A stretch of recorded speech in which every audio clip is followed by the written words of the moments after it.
Welcome to the deep dive. Okay, today we're strapping in, taking a look at the future of home Wi-Fi, maybe.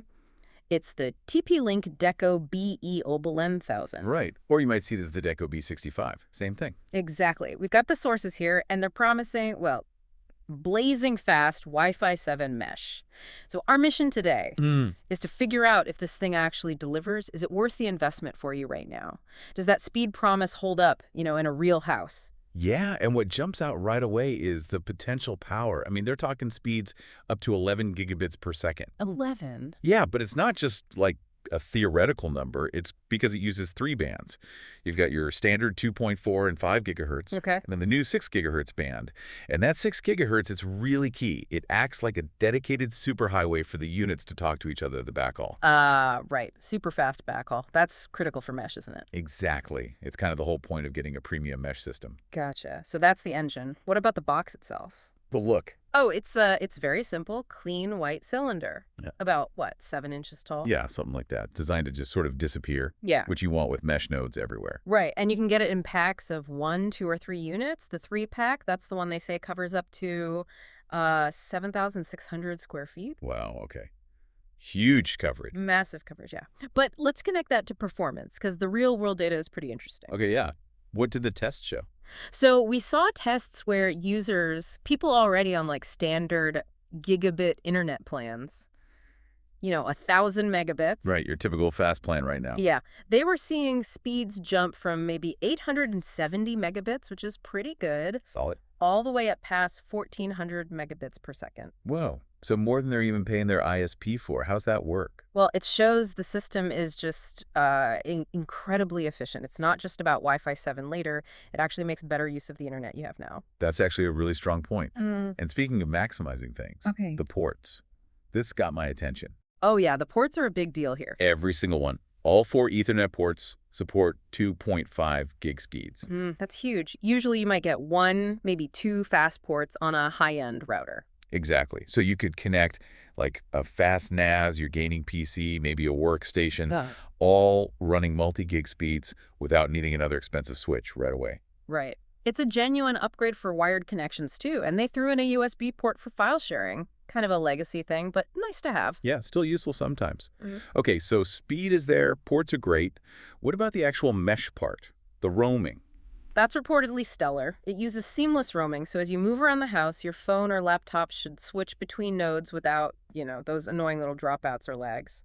Killing the dead zones, that's the dream. Pretty much. Consistent signal across that whole big coverage area. And capacity.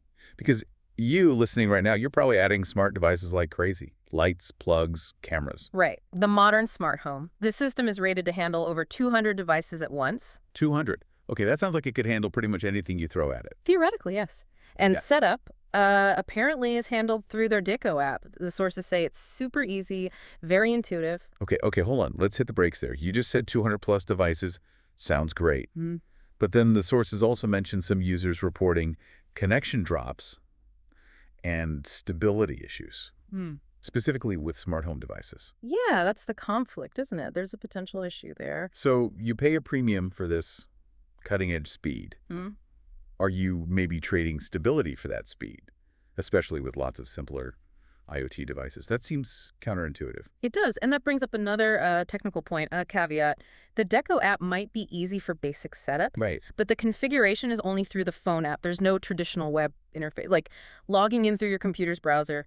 Nope. No web UI at all, seriously. None reported. So for anyone who likes to really dig in, manage DHCP reservations, port forwarding in detail, maybe VLANs, advanced stuff. And tower users, the tinkerers. Exactly. For them, this could be an immediate deal breaker. It really locks down control, prioritizes simplicity over, well, depth. That's a really important distinction. Okay, so we have amazing speeds, great ports, huge coverage, but maybe some stability questions and definitely limited configuration. What's this going to cost?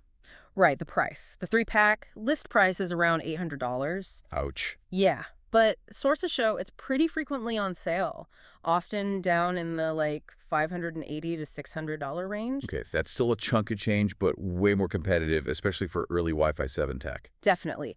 At that sale price, it positions it as, one of the more accessible ways to jump into Wi-Fi 7 right now. So let's pull this all together then. What's the verdict? Okay, synthesis time. the Deco B65 or BE11000. It looks like a technically strong pick. You get that massive coverage, the fantastic wired speed potential with all those 2.5 gig ports, and it seems to give a real performance boost even on current internet plans. But those reported stability concerns, particularly with smart devices, they're real. And the complete lack of a web interface for advanced tweaking is a big minus for some. So buyer beware. Maybe. More like buyer be informed. Absolutely check the return policy before you commit and make sure you have time to really test it in your environment with your devices. That's very solid advice. Yeah. Okay, so here's a final thought to chew on. We focus a lot on the speed, right? That 11 gigabit promise, future-proofing. But thinking about the future smart home, what's actually going to be the real bottleneck? Is it the sheer capacity handling those 200-plus devices smoothly? Or is it the fundamental reliability avoiding those connection drops and stability quirks? Speed versus stability. Which one truly limits us? Something to think about for your next upgrade.